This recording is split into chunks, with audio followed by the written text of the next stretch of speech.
रात को सोते वक्त खराते आते हैं, चिंता मत करो, ये 3 सिंपल उपाय फॉलो करो।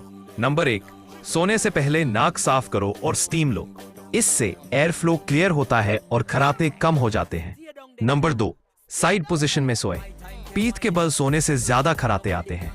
नंबर 3, सोने से 2 घंटे पहले डिनर लाइट रखो और कोल्ड ड्रिंक्स या अल्कोहल अवॉइड करो। बोनस टिप, रोज 10 मिनट थ्रोट एक्सरसाइज करें, आ ई ओ ओ लाउड बोलकर। ये थ्रोट